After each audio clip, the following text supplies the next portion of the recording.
G'day one, g'day all. Make sure my microphone's turned up properly, make sure my hair looks suitable. It's time for the feature race. On your Sunday morning here, as my phone starts to go off. Twitch encouraging me once again to manage the stream from my phone, so thank you for the reminder there from the software developers. Just watching the opening titles, some questions on predictions. To make some predictions first, I will need to remind myself of exactly what this race looks like as far as a grid order. And I can't even remember who put it on poll. So there you go. It's been a rough couple of days. As we get a shot of the track here, aerial view, as per usual. 3 DRS zones, a reminder for all there out there. Hopefully you caught the rather exciting Formula 3 race that I just watched. Zach O'Sullivan taking victory. Sorry for any spoilers there. And friend of the show, Gabriel Bortoleto, P2, extending his championship lead. So nice result there for the Trident team after the highs and lows yesterday of the heroic drive from Clement Novalak. Turns out to be a dud, as there was not enough air in his rear tyres, apparently. So I forgot to pump the tyres up. Fairly fundamental mistake, but oh well, we'll march on. And it's even more laps today for him to get it right. So looking like a completely dry track today, which is going to be pleasing for the teams and fans alike. And it's Victor Martins, of course it is, on pole position. How could I forget? The hot Frenchman. Cool helmet as well. And then Scooby Dooby Doo, he's lining up second, shares the front row with Victor Martins. Part of the Mercedes Driver Academy. And now I had a thought on the Mercedes Driver Academy actually yesterday. They do absolutely no media whatsoever at all. Obviously, the Ferrari Driver Academy does a lot. We're going to go through the grid. I'm going to criticise the Mercedes Driver Academy in a second. Victor Martins off the pole. Scooby Dooby Doo starting second. Teo Pourchaire predictably in P3, lining up behind his teammate alongside Kush Miney in the 4th position. It's an all UNI virtuosi third row with Jack Doohan and Amaury Cordial with one of his better performances of the year. Then it's Arthur Leclerc in P7, followed by Jehan Daravala in 8th. Fittipaldi and Jack Crawford, they'll share the 5th row in the Red Bull liveried cars for Carlin and High Tech Grand Prix. Then it's the both VAR machines of Richard Verschoor and Juan Manuel Correa starting the 12th position. Then Patrick Swayze in P13, otherwise known as Marcus Armstrong, alongside his former teammate Roy Nissany. Zane Maloney, he'll start P15 alongside another Red Bull liveried car. There are plenty of them. Mayuma Owasa in 16th. And then it's Stanek in 17th alongside Benavides, the young man from America, starting P18. And then 2 absolute backbones starting P19 and P20 of Oliver Behrman and Clement Novalak. And then it's Hadjar and Boschong bringing up the rear of the field.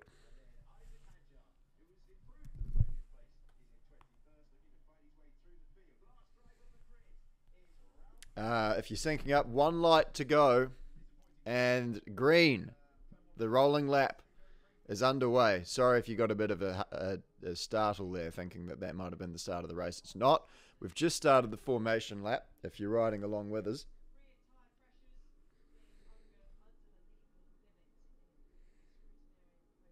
I wonder if I can make the chat larger on my mobile.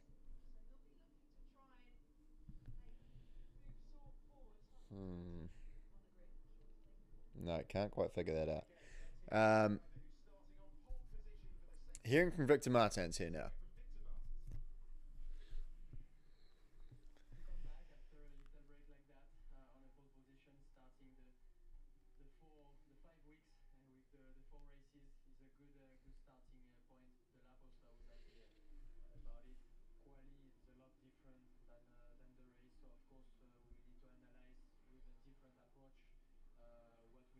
Just getting the thoughts of Victor Martins here.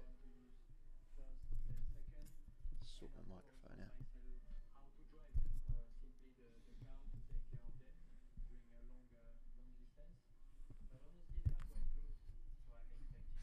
Do you think I can just take this off? Sorry, that's probably really loud and annoying, that noise. This this microphone comes with this kind of stand thing, but as I'm holding it, it serves quite redundant. But we're going to ignore that and power through. Oh, fuck. Predictions.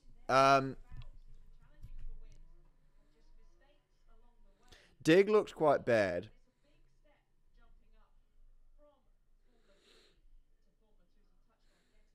I think it could be the ART show, to be honest. Uh, but I think we're going to get a lot of racing. I think Austria is one of the best racetracks that there is as far as the entertainment it produces through racecraft. I don't know why, but I've got a weird feeling about Behrman. I feel like he's just going to have a flyer. No idea why. Absolutely no science on that whatsoever. But something tells me that he's just going to pull a rabbit out of the hat here today. And I hope I'm right. But I'm more than likely wrong. As we get ready for the race start. On board with Frederick Vesti here now.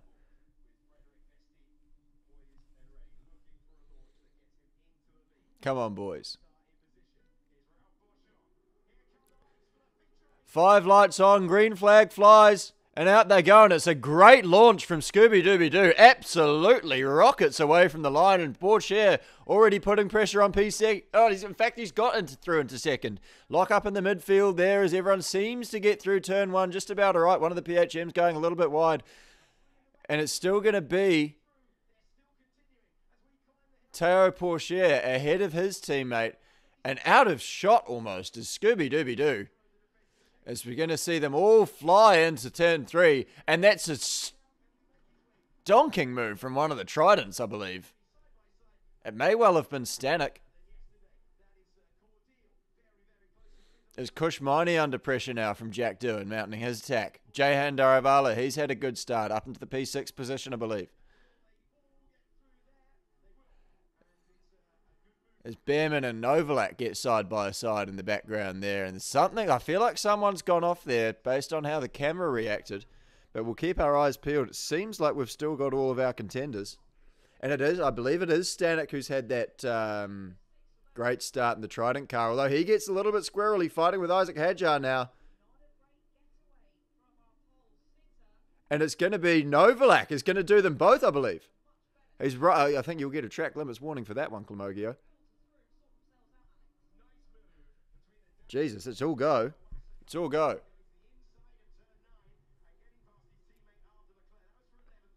Okie dokie. All right. So, all right. Okay, hang on. Jesus. All right. So it's still Stanek from Novalak in the Trident battle, and it's Vesti with a 1.2 second lead to Pourchaire out in front. And Kush Miney puts on an absolute clinic on one of the virtuosi cars of Doohan there, in fact. And it looked like Doohan, he's going to challenge back around the outside, and he's got the top end to get the job done before they hit the braking zone. Still side by side they are, as they now go through 5 and into 6. But it looks like it is going to be Doohan who holds on, as Miney putting up a valiant effort around the outside, but it's going to come up no cigar. As Crawford's now got through on Novalak, who's up 2 spots into the P18. Behrman, who I thought was on for a good one, he's down in P21, so fuck that right up. As Deruvala looking strong early doors here. Honourable mentions through the field. We've got Dennis Hauger, otherwise known as Patrick Swayze, P10. He's up 3 spots. Behind him is Awaza, up 5 from P16. Then we've got Crawford, who's had a bit of a mare. He's dropped 7. And Martans is down 4 from the pole to P5 in merely 2 laps. He's going to want to recover that, but he's got 37 laps to do so.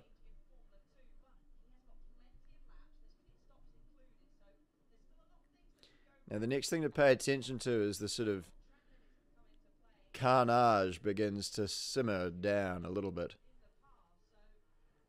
as Hauger loses a position to for sure. And they're still side by side for sure in Hauger. But it looks like it's going to be the Dutchman who gets it done.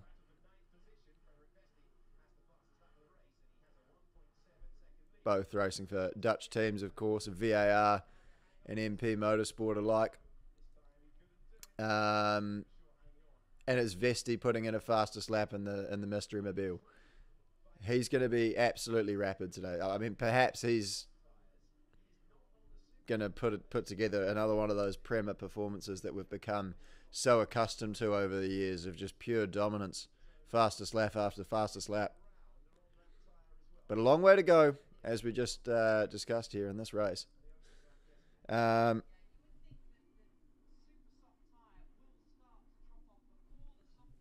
everyone doing? Your backbones. Is DRS already available? It's a short lap here. It really does. Things happen quite fast. But forming somewhat of a DRS train now, so no need for raised eyebrows at this point in proceedings. As Stanek makes another move, continuing to make his way through the field, as he did yesterday, up to P15, the young man.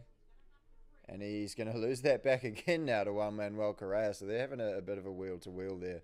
Novalak needs to pull a bit of a finger here, as we're going to get a replay of the race start. Now, let's see what happened to Victor Martins here. Just a horrific amount of wheel spin off the line and just completely killed his momentum as we see a couple of lockups in the rest of the rear of the field. Behrman running a little bit wide and onto the paint on the entry into T1. Fittipaldi getting a replay of how he gained 2 positions on the start. Really nice exit out of 1. That would have helped him out.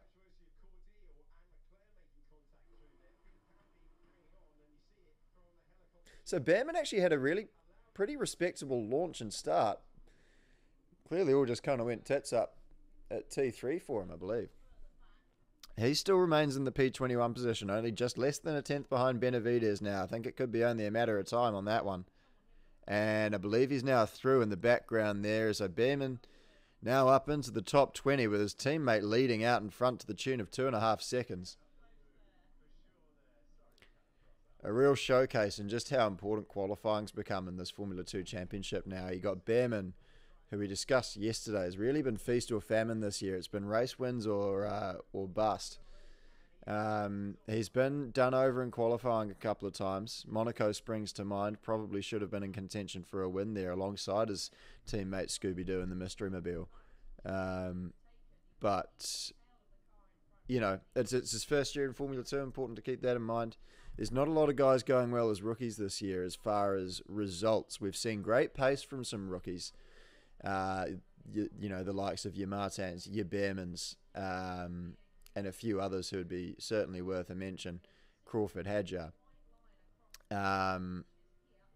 But it seems to be the vets who have been taking advantage when it comes to the larger point sums and perhaps even the smaller point sums in some of the off races. As we now see Dennis Hauger, aka Patrick Swayze, shaping for a move on the Belgian driver Cordeal, who gets all sorts of upset coming out of T1, and Hauger absolutely giving a day off to the maintenance man and mowing the lawn between 1 and 2 and 3, whatever you want to call that piece of road where Verstappen had a moment yesterday. God, the underside of his car is going to look like a gardening centre after that one, as he's now falls under pressure from Leclerc. So very quickly finds himself from challenging for position to desperately defending, and he's going to lose that around the outside to Leclerc on the harder compound soft tyre. Hauger starting on the super soft.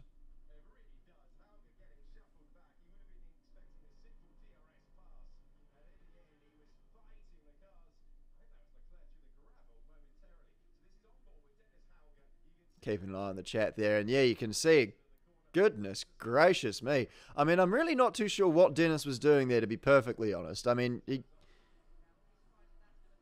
he kind of did just drive onto the grass. I mean, he had some assistance. But it's going to be Iwasa who takes advantage of them both and gets the job done. And he's through and continues his progress in this race. There's an early pit stop here now for Amaury Cordeal, who was running right up in the points on lap 7. Now, lap 7 is the earliest lap that you're allowed to stop for tyres on Formula 2 and make your mandatory pit stop. So that's exactly what we're seeing him do now. And I know I did say that Deg was looking pretty high at the start of this broadcast, but it's not been looking that high. So as to justify a pit stop on lap 7 of 40. So that's a bit of a confusing one, but we'll see how the rest of the field reacts to it. I'm not sure they immediately will. Novalak currently running in P17. I believe he's battling it out with Hadger again now. Those two, as I've mentioned a couple of times, really do seem to be glued to each other this year, as we see Fittipaldi advancing into the P6 position past Jehan Daravala. Next on his target list, it'll be the behind of Victor Martins, our pole man, who looks to really be wrestling that ART through the final sector of the circuit. You can see him absolutely hacksawing on the wheel like hacksaw Jim Duggan. And Maloney now dropping a couple of, either dropping a couple of spots or he's coming for tyres. It looks like that is going to be for position on the circuit. No, he is in fact in the pit lane. So obviously that alternate strategy there, perhaps that the super early pit stops is going to bode well for them. But time will tell on that one as we see Martins getting back his masculinity and saying, you know what, mate, I'm going to have you. So he retakes P4 after starting from pole and having a tough start. And it's two positions and two corners for Kushmani as Enzo Fittipaldi passes him with ease. He promotes himself up to P5, looking to have great pace early on here in Austria. The young man they refer to as the little shark or something, apparently. As Novalak does Hadjar back again and Hadjar does Novalak back again. Can those two just fuck off? Get it together and behave. They're the most fucking little... Okay, so, and holy shit, Miney narrowly avoiding an aeroplane crash between him and Richard Vishaw there through the final sector as he comes in for tyres. And Porsche's in for tyres. So it was not that rogue of a strategy from Amaury Cordeel that we saw 2 laps ago, is now pretty much all of those super soft tyre runners now coming in to switch for the softs. And Novalak's in the pits as well, so he's obviously started on those super softs, which has done fuck all for him.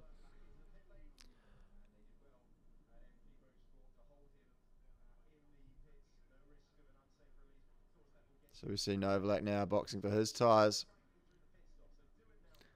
Hopefully Trident can sort it out.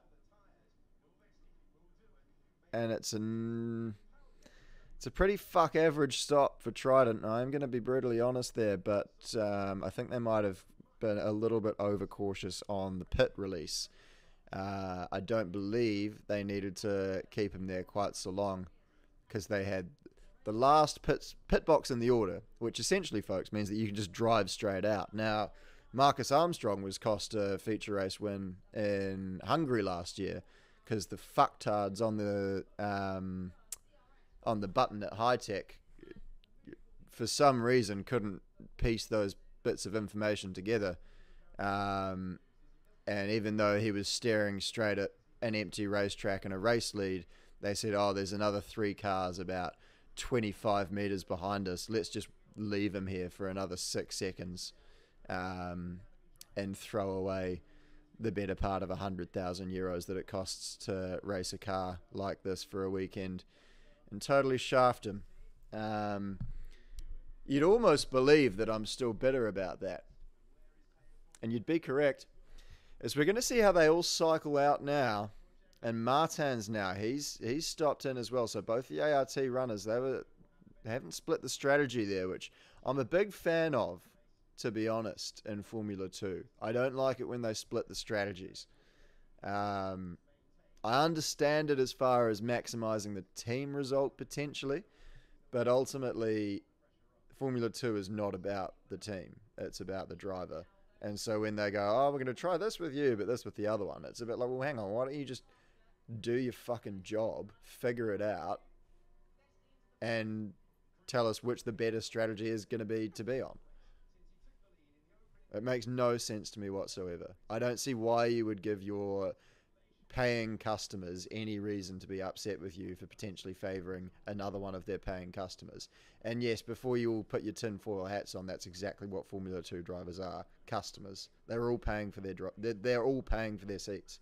I hate to be the bearer of bad news for any of you heroes on Twitter, who like to criticise the likes of Lance Stroll, and Roy Nissany and so on and so forth. These are all pay drivers with very, very, very few exceptions. They are all paying well in excess of €1 million to be here. So cut it out. If you want to call someone a pay driver as an insult, think of something more original, because I've got some really fucking bad news for you. Your favourite driver is a pay driver too, so get fucked. Don't even know what started that tangent, but I feel like it just needed to get out there. Why am I so upset? Don't know. Oh yeah, I was. It all started with a high-tech pit stop. Shock. Um, right, so we're back with Stanek, who's shown great pace this weekend. Again, seemingly the Trident curse of just not being able to get his qualifying together. Same as Clement Novalak, who still runs P20, by the way. He's stopped, and runs where he started, as Stanek inherits P5 now from Hauger. Yes, as Hauger dives to the pit lane.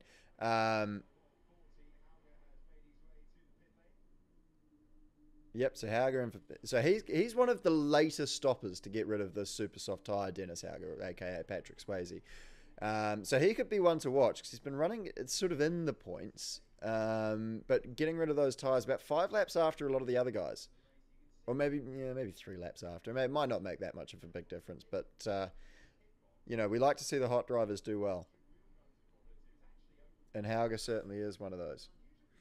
I'm going to pay attention to some of the chat here again now, as we seem to be at the end of this first pit stop cycle. And how do they run? Let's just have a look at that. So it's Fittipaldi, who's, of course, yet to stop. Who's the first guy who's... So it's Vesti, with a 1.8 second advantage to Pourchaire, who's the first driver on the strategy where they start on the super soft and then change to the soft. I cannot tell you whether that's the option or the alternate or the primary or the secondary or the Democrats or the Republican strategy. It's softer tire, harder tire versus everyone else going harder tire, softer tire. I'm afraid I don't know the terminology. I really should, but I just don't. So it's Fittipaldi. Vishaw, running in P2 as he was yesterday before dropping it. Owaza, Leclerc, the Dams cars running P3 and P4. Stanek, Crawford, Behrman, Hadjar, your top 8 who are all yet to stop, and then it's Vesti. And Behrman now puts a move on Crawford. Not to be, but he's going to have the DRS through the second phase of the straight.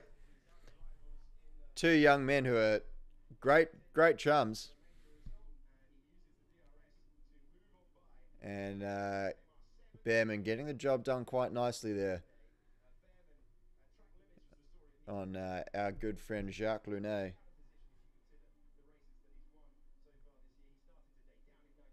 Stanek not... Oh, fuck. Someone's just said Stanek not happy, so I'm guessing something's gone awry there. Oh.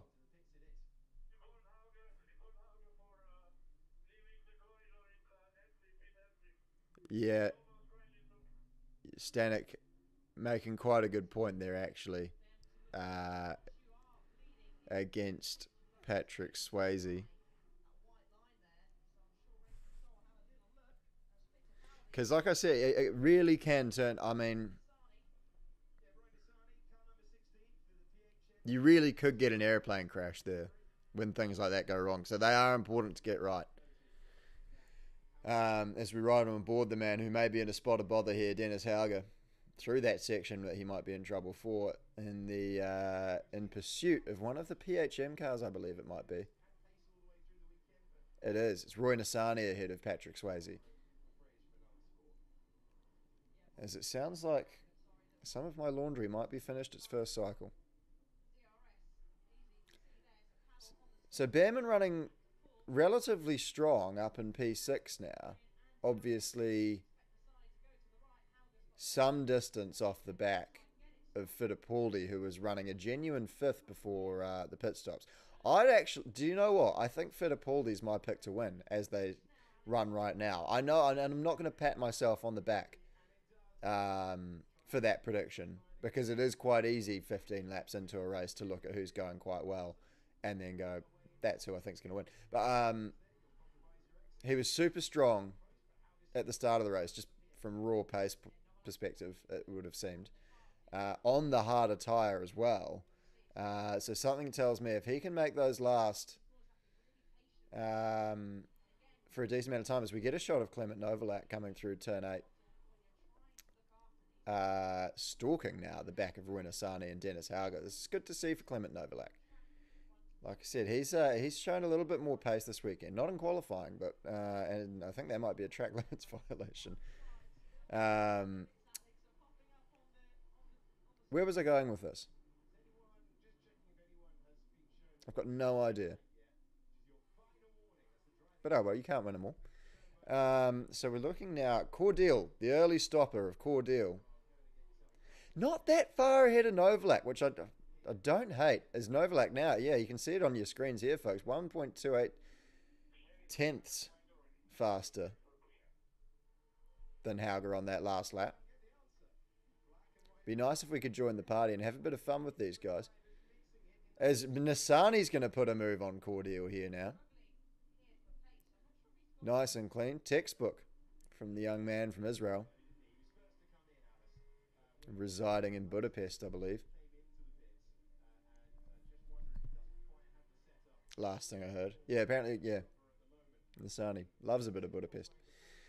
How are we doing? How's doing? Better. Essentially running a net third on the road. On his strategy. Not sure who's going to take. That's where we started with all of that crap, as we see the high techs going side by side. Hadjar versus Crawford. Hadjar with the DRS. Looks like he's going to get it done with the inside line to boot. 16 of 40 here, by the way, if you are trying to keep tabs on us.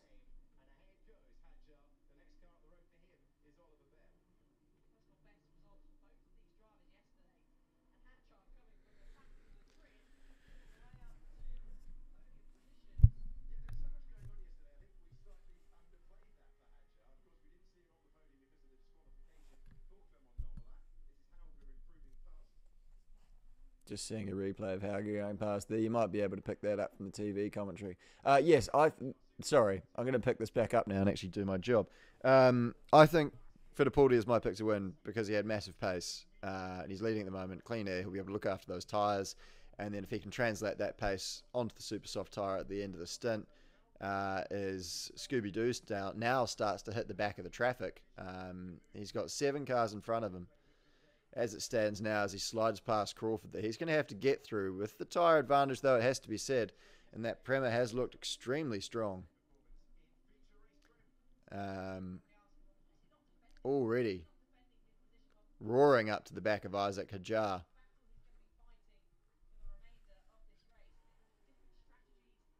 When is Indy today? Not too sure, but I will be joining you for it to see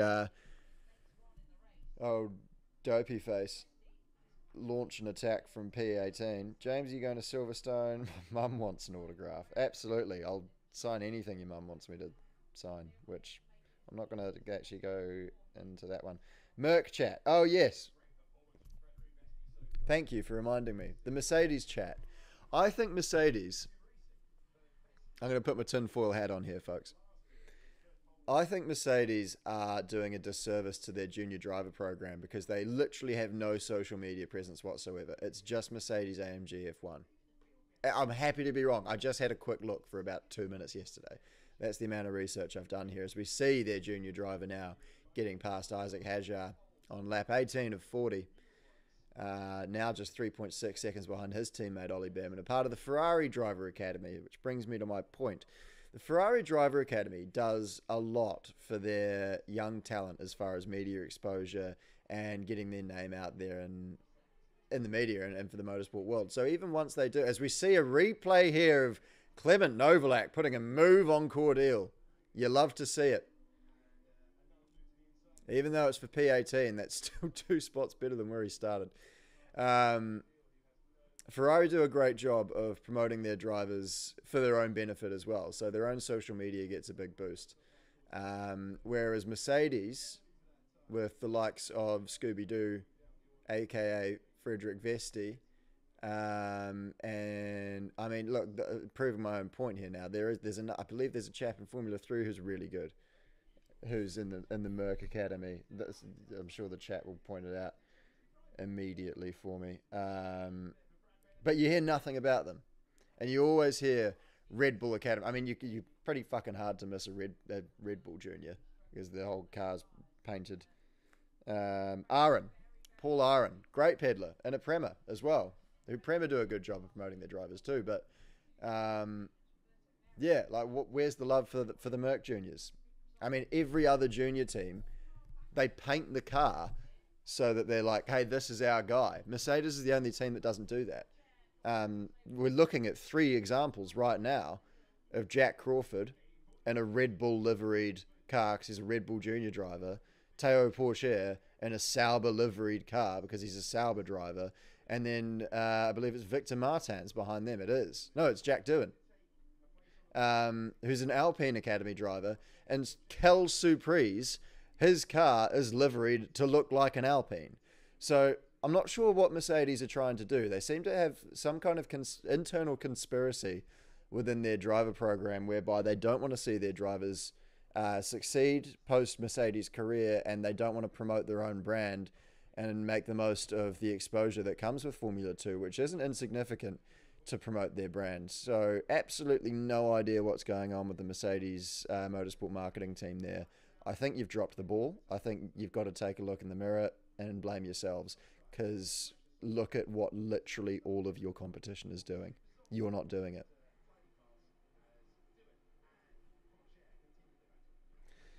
As we return, half race distance now, 20 of 40, as we ride on board our race leader, Enzo Fittipaldi, who's got, I'm going to try and net this out a little bit here. It's going to be a really rough estimate. Let's say 11, 13, 5, 14, 6, about 16 to 17 seconds advantage over Scooby-Doo.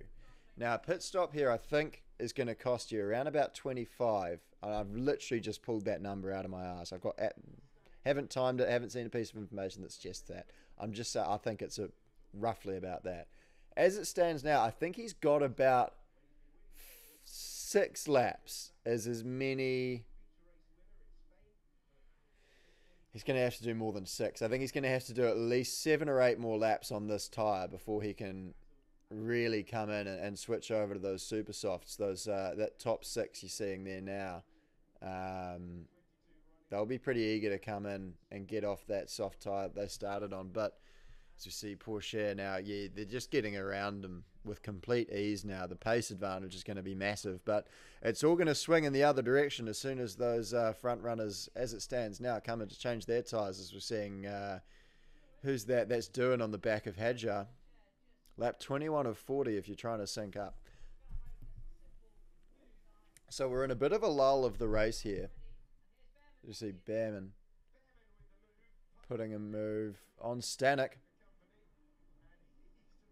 Stanek, who has done a cracking job, actually, I think, in this race so far. He's put together a really nice performance. Novalak now 1.7 seconds off the back of Nissany in that battle between him and Hauger that was unfolding. But it looks like they've kind of fanned out there as well, to be honest. He's got Benavides for company in the P19 spot, but not too many developments there in Casanova. And it's from a long way back on old Roman Stanek from Ollie Behrman. That's confidence in the car really paying through there. That Prema, like we have said, that Chariot is rapid.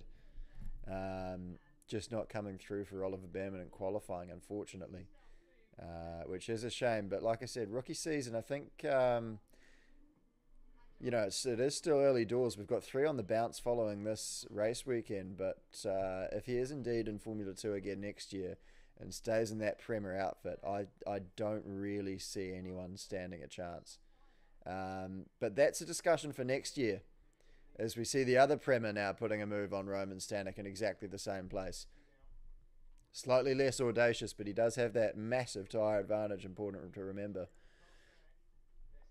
And Stanek, he's gonna flirt back, but he's not gonna go home with him because he knows that that's not going to be a positive way forward for him in his race today. It's Deruvla now making his impression on his countryman Kushmani, gets through for the P13 position further down the order. He's now 6.3 seconds off the back of Jackie Moon.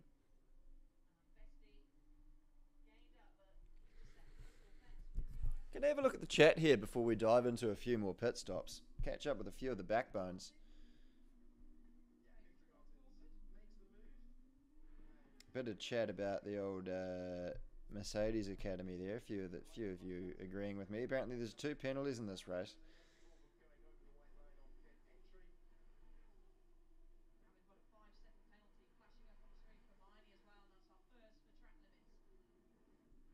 Shane Van Gisbergen, NASCAR. Yes, discussed that on Friday. I think that's the tip of the iceberg there, similar to McLaughlin. How am I? Good. My back is significantly better to what it was on Friday. Did I get a haircut? Yes.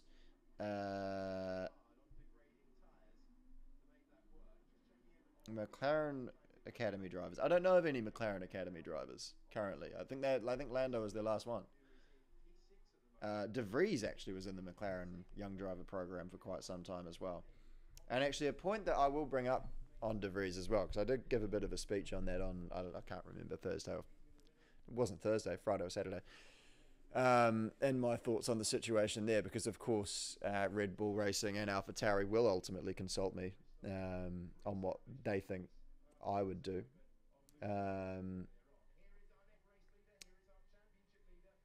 I think it's quite important to remember as we see a replay of Vesti now getting through on the B-Man. Obviously on completely different strategies, having literally pretty much sandwiched the field as the Red Bulls will do today. And I'm going to return to my point on Red Bull. A lot of criticism about Nick De Vries, I think unjustified. I think he's, even so far this weekend, he's done a great job. He was less than 2/10 off Yuki in qualifying. He was right there in the race.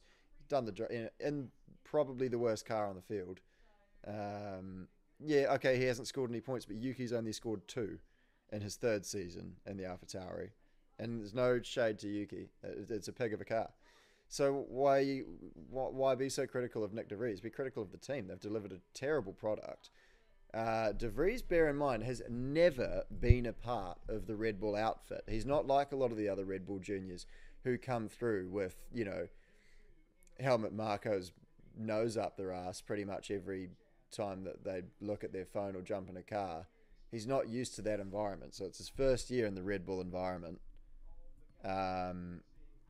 Could he replace one of the Williams drivers potentially next year? And again, I think Sargent's fallen victim to some unjustified criticism given his experience compared to his teammate. And I think he's doing a very decent job for his rookie year. I don't really know where I'm going with this, but I'm going to carry it up. I just don't think that when people are assessing Nick De Vries, they're actually taking all of the facts into consideration. Those facts being his teammates 3 years in, the car's a piece of shit. It's only been capable of 2 points in his teammates' hands all season anyway. He hasn't even been a part of this Red Bull outfit ever up until this season, like the rest of them have. I mean, Yuki's been a part of the Red Bull program for the better part of 6 years. So of course it's going to be a difficult adjustment period, and it's going to take more than half a season of Formula One. Dr. Marco, that's just my opinion. And we see the ART of Porsche all over the back of Doohan now.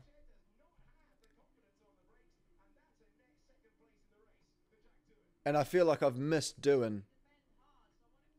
For fuck's sake. I feel like I've missed Doohan actually getting past Porsche there. I feel like that's what's happened as opposed to the other way around. Because Porsche was only about 1.8 seconds off the back of Vesti at one stage. Now, Scooby-Doo. I mean, he's marching through the field and he's got at least 4 seconds to do it. So, like I said at the start of the race, and as I said further on in the race, it's easy to say and pat yourself on the back for a prediction once the race has already started. But I think this could be one of those Prema drives where it's just a league of their own, or a league of his own. Obviously, he hasn't got his teammate up there with him this week by virtue of Behrman's qualifying. But look, he's just absolutely making mincemeat of the pack here. And I think now might be the time for those front runners to call it a day and say, look, and here comes, as I say, Stanek dives for the pits. Because 14 laps to go here. Yes, that is further than you really want to be going on the super soft tyre from what we saw at the beginning of the race. But bearing in mind there would have been a lot less rubber down on the track at the time, which helps with tyre degradation, and much higher fuel load as well. So you've got a lot more weight essentially trying to work the tyre around the circuit, whereas more rubber on the track and less weight in the car will mean the tyres will last longer. Vis-a-vis, I think around about now is the right time to come in and change the boots on those front runners. As we do see now, Leclerc, and they all come in. As Leclerc's coming in, followed by his teammate last year at Prema, Oliver Behrman. Now let's see how they shape out, because this is going to be interesting. I think this, regardless of position and points and all that kind of stuff, the tyre difference at the end of the race here is going to be fun to watch. I'm going to have a look at the chat again here now. And yes, everyone's stopping. So, but Fittipaldi essentially not. So, and for sure, 5.5 seconds off the back of Fittipaldi. I really do think Fittipaldi is a genuine shout. He's my pick for at least a podium. I'd be shocked if Enzo doesn't get a podium here. And he didn't qualify well. Have I made that up?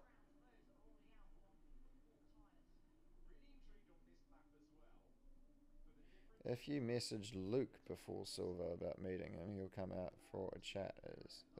Oh, hang on, this is advice to somebody else. I don't need to message Luke to have a chat to him. Apparently Stanek's out and Leclerc's crashed. This is the difficulty when the chat is further ahead than me. Now, what does the safety car... hang on, I'm going to keep watching and see what's actually happened here and then decide whether or not it warrants a safety car and not watch the chat. Okay, no, and yeah, okay, no, that's not great.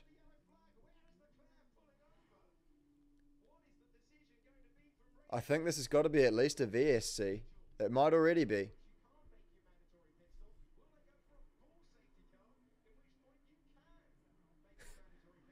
Vishore's just had a time penalty cancelled. As Owaza peels out of the pit lane, we're still yellow flag in sector 2. And it's a virtual safety car. Now, apparently, I think I might have just overheard on the commentary, that means you're not actually allowed to come in and do your pit stop now. Oh, and the wheels come off. It's not a shunt. Yes, there was some chat of Stanek, who I can't see now on the order either. So something's gone awry with his Trident chariot there as well. Full safety car now, apparently, the chat telling me, and affirmation through on the television. As we're going to see what's happened here on the stop for Arthur Leclerc. So they thought they had it. It wasn't even one of those, no, wait, you dick. I haven't put the wheel. Oh, fuck. In pit lane like they sometimes often do have. Fuck, man, Oliver Behrman getting a front row seat of the view there of that right rear tyre just peeling off the Dams car. You can even see the wheel nut bouncing around. And yeah, concerning. That needs to be a big fine. In my opinion. Obviously, we saw that tyre going loose at the Indy 500. How that didn't be so significantly worse, I've still got no idea. Wheels falling off. They used to sort of tether them as we're seeing everyone come into the pit lane now. Now, here comes my Ratchasima, Clement Novalak, for the second stop of the day. He's going to throw some new rubber at it. Now I might go a bit quiet here while I just try and figure things out and what it actually means for Trident. And it's actually a decent stop by the looks of things for the 21 of Clement Novalak. Now, it's important to bear in fact, and I've had some development on this. It's important to bear in mind, when they're behind the safety car like this, and they're all bunched up now, but until they're bunched up, they just have to meet a delta time that they'll have on their dashboard, and their team should be telling them about to get around the circuit under safety car conditions, but not following the safety car, if you know what I mean. Hopefully you're still with me. As we see now, Fittipaldi diving for the pit lane. So you've got to get around the circuit with that delta time. And so obviously what that means is that you can drive quicker in certain parts of the track and slower in certain other parts of the track, not necessarily at a consistent slow speed like you would usually see under either a virtual safety car or a full safety car. Now, where I'm going with this is Victor Martins and the criticism that he got in Monaco for the close shave that he had with the marshals. Fair enough, he probably shouldn't be going that quick, but he wasn't told by his team that there were marshals on the track up by the casino. He had a delta time on his screen. He was fighting for position. The safety car had just come out. You need to be as close to that delta time as you can possibly be to give yourself the best chance for the best result in the race. So if you've not been told that there's marshals on the track and you're trying to drive to within an inch of a set delta time that's given to you for the sake of your race, then you're going to have to push. And that's why he was driving so quickly, and that's why he so narrowly managed to miss the marshal. I don't even know if a lot of the other drivers on the grid would have had the ability to miss that marshal. Fuck, man, I can't believe it, says Enzo Fittipaldi. But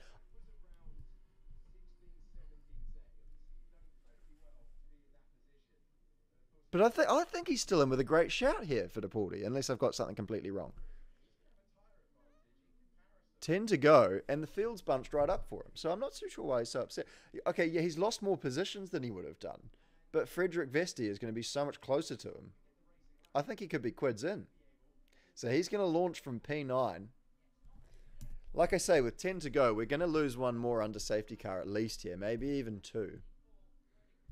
But his tyres are going to be so much healthier. I don't think this is over by any stretch of the imagination for Enzo Fittipaldi. If anyone should be fucked off, it's Scooby-Doo, who's done an outstanding job of just controlling the pace for the first 27 laps here. Maybe 28, I don't know. I'm going to go to the chat under safety car.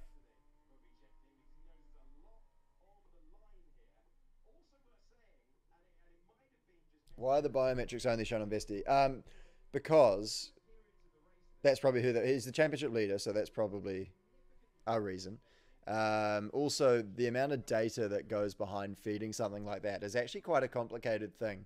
And to introduce a new piece of technology or data information into the broadcast is probably more complicated than you might think. And so putting that data and having it for all the drivers, it just opens up your window for fuck-ups, and potentially then Sky getting something wrong in the back end of the algorithm. You know, the stream could be interrupted, delayed, it could glitch, so you don't want to open up your margin for error too much by trying too much stuff too soon that's new.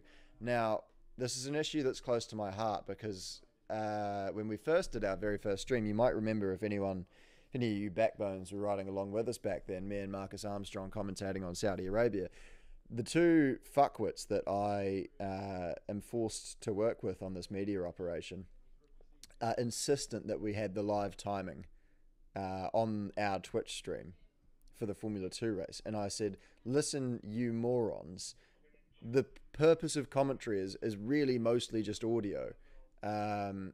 And so to have the live timing up would be completely fucking redundant because this whole production is designed around people watching Sky Sports at exactly the same time as they're listening to us doing the talking. And ultimately, what that led to is a lot of internet bandwidth being required to run the live timing and have it up on the stream at the same time as well. Whole bunch of, and if you did watch that stream, and I'd encourage you to not go back and watch it because it was a total fuck up.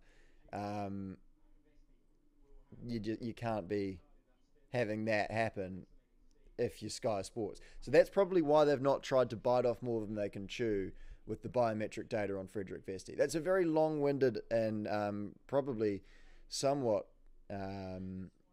vendetta-infused answer than what you were looking for there, but I hope I've answered your question as to why they're probably only doing it with one driver with the biometrics. But it will probably, as this has been a success, I think it's quite interesting, they'll bring it into more races, hopefully. Any more in the chat?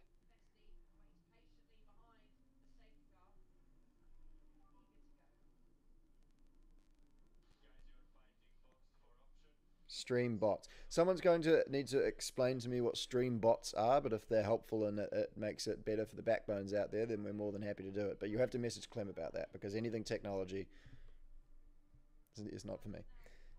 Right, as we're going to go green again here. Yeah, everyone's going. It's starting again, mate. Yeah.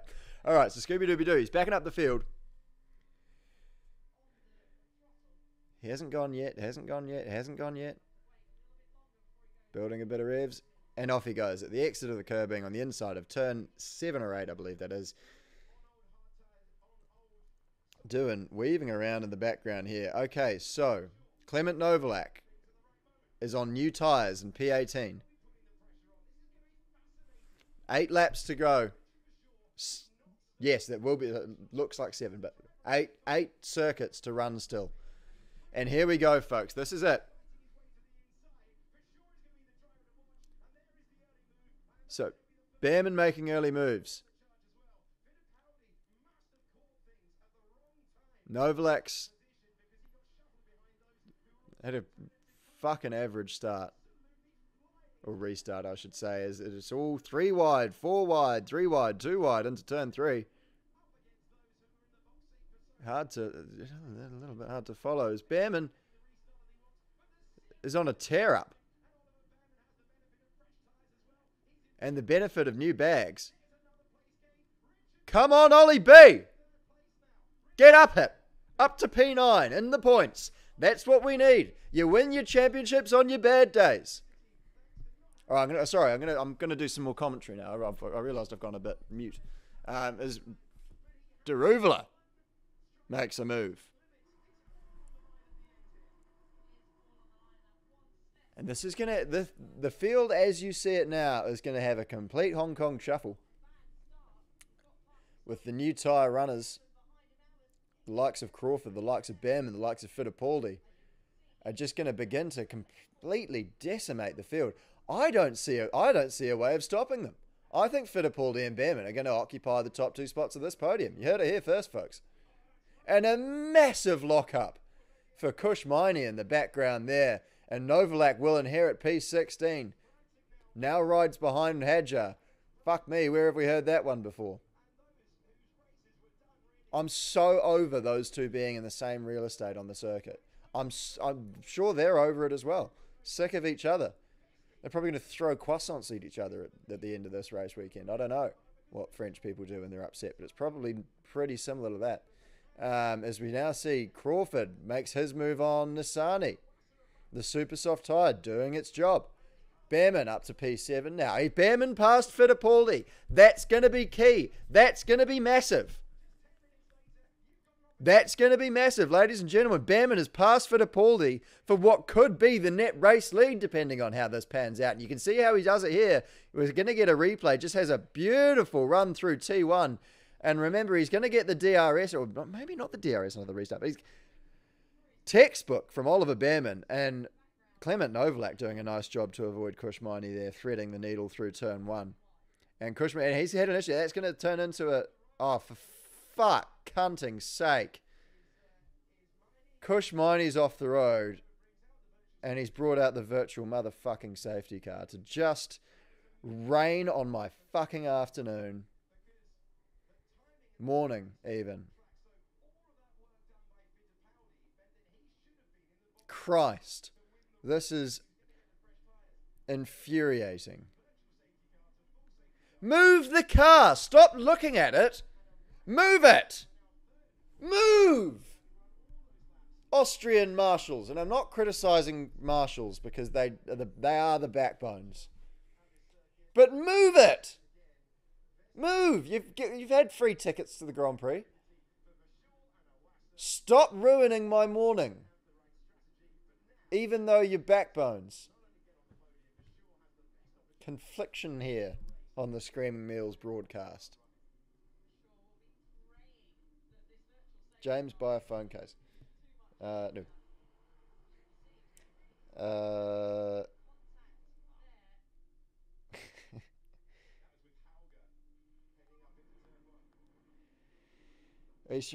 the F1 race. I don't know. Oh, he hit me, says Kush Miney. I don't know about Formula 1. Definitely IndyCar.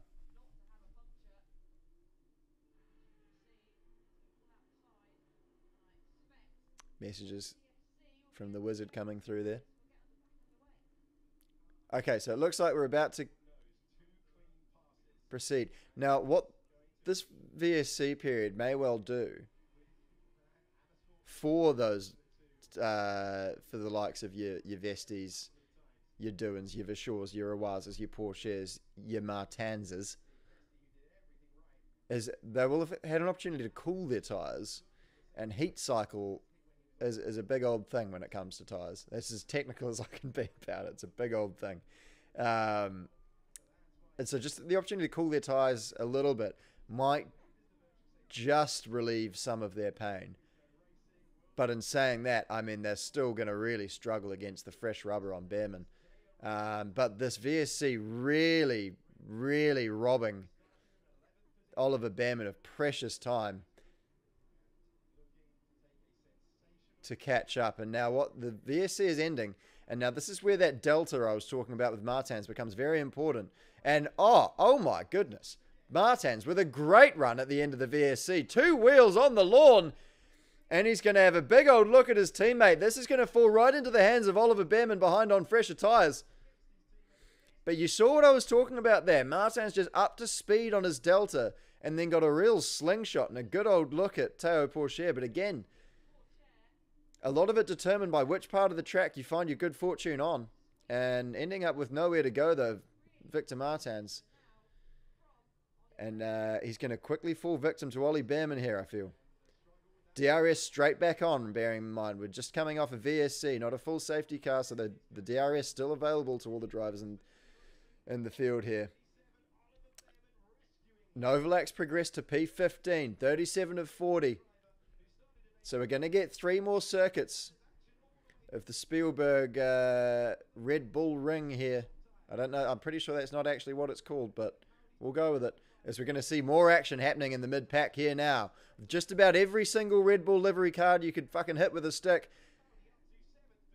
And Novalak, he's going to cash in on a piece of action here following Hadjar through on Nissani, I hope.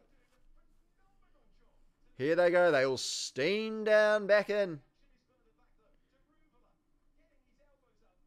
And Novalak getting the job done on Nissani. It's going to look like, I think he's going to get that job done around the outside of 6. Or he's going to get punted off by Nissani. It's one of 2 things. And it looks like he is going to get the job done. So Novalak to 13th. Again, following through on Hadjar. Hopefully his tyres are properly pumped up today. Now 3 to go. Behrman, 2.2 off the back of that lead train. I feel like we're going to see that gap diminish in but a matter of seconds. So it's Vesti pushing the air out in front. Doohan just clinging on in the DRS zone. And then for sure, he'll be keen to make up for his mistake from yesterday, albeit on the wet tyre. So who's that? That's Awaza. So it's Vesti, Doohan, Vishor, Awaza, your top 4. Oliver Behrman flying up behind on the soft rubber in the P5 position. And Verschoor making his move now. Through into P2 goes the Dutchman. Back into second place, as I said, as he was in that sprint race yesterday. And Doohan having a shocking pair of corners here. He's going to slide down to P4. Awaza with a move around the outside. This all falling into the lap of Oliver Behrman, who's now only 2 seconds off the back of this fight. It's looking like it could be home and hose for Vesti, though, as he's had no part in this action. He's going to have an opportunity to extend his lead, but it's for sure not letting him out of his sights. I mean, he's still only 5/10 off the back of Frederik Vesti, whose heart rate nearing cardiac arrest now, as we're seeing the biometric data pop up on our screen. 39 of 40 as they cross the stripe. We're going to get 2 more revolutions of the Red Bull Ring here in Austria. Verschoor, looking like he might have the tyres to take it. He's going to get the DRS now. What's his top line like? Down the straight they go, through turn 2, approach turn 3, and it looks like he's going to have an opportunity to make a move onto braking. Goes to the outside. He's going to have to bide his time here. Get the DRS once more as they go around 3. He's had the switchback absolutely perfect. And the traction out of turn 3 for Richard Verschoor is going to make it easy pickings for the young man in the VAR machine. And he's going to do the job on Scooby-Dooby-Doo. Where are you? He's in P2. Frederik Vesti sliding down the order. He's going to have to fight off Ayumo Awaza now as they approach the downhill section, as Behrman's under investigation for track limits. That's a fuck up. And it's Awaza's going to go all the way around the outside of Frederik Vesti. What a move. Verschoor leads the way as we approach the final lap. Still 39. They're coming through the last 2 corners now. Come on, B-Man. Get up there.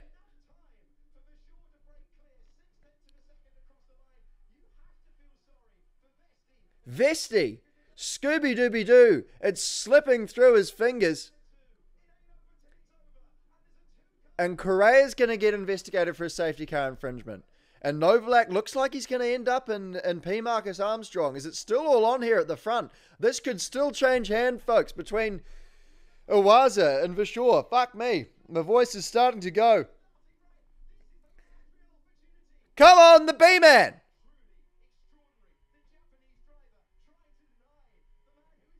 As we're looking back now, the final lap, 40 of 40.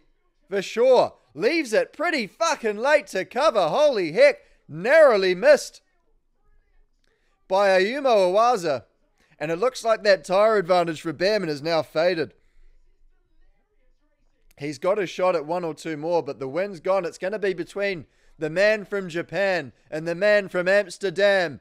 As they round the last 2 corners, I think Verschoor might have it in the bag. It's going to have to be something pretty special from Awaza here to pull it off.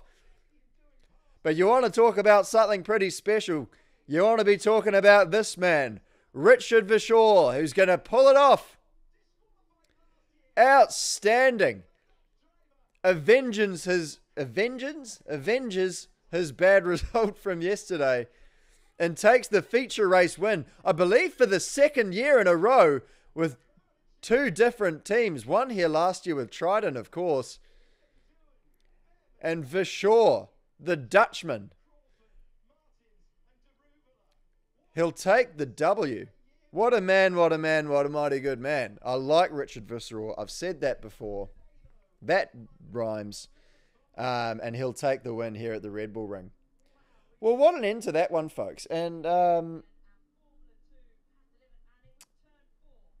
look, not to pat myself on the back, but what did I say about Ollie Behrman at the start of the race? Great drive. Great drive from the young man from Colchester. P19 to P5. He is under investigation for track limits, so it still could all come to tears. But I did say I felt something special for Ollie Behrman coming through, whether it was in the trousers or in the air, not too sure, but a stellar performance from him nonetheless. And your heart bleeds for Scooby-Dooby-Doo, who put on an absolute clinic today, but take nothing away from Richard Verschoor. That's a fantastic drive from, I'm not too sure where on the grid. Here's his radio.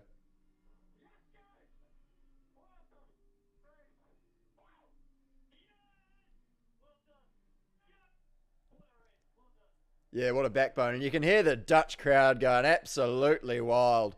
The Verstappen fans getting an amuse-bouche, if you will, for what might be a feast of Verstappenism that they have coming their way later this afternoon.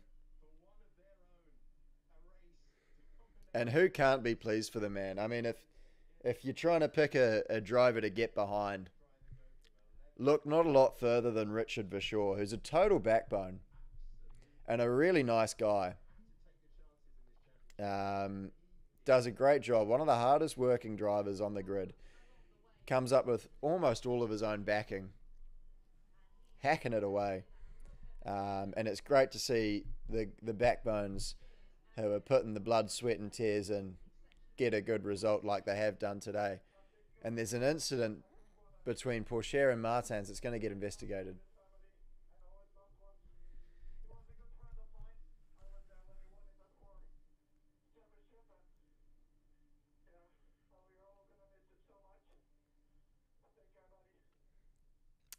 And Verschoor, quite rightly,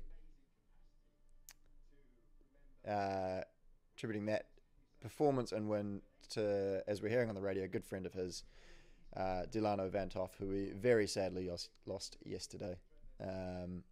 Apparently, not surprising that the two of them knew each other, both being Dutch drivers, so we keep that in mind as we see Verschoor climbing out of the car, paying tribute. Class act all round from Richard Verschoor here this morning. I keep getting that wrong.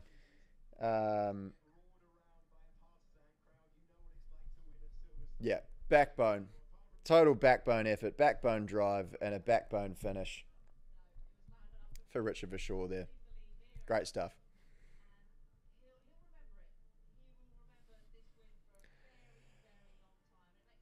Well, there you have it, folks. I mean, hey, look, that, as far as I'm concerned, is another Formula 2 sprint race. And not a total disaster. I mean, Clamogio coming through the field a bit. I think he ended up P13.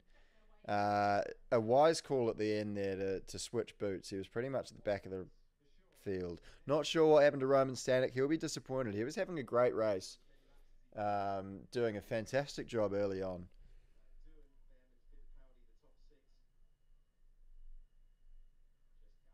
And there's Scooby Doo, who still made his way onto the podium after starting P2 on the grid. So can't be too upset with that, but he will feel like victory has slipped away from him here today.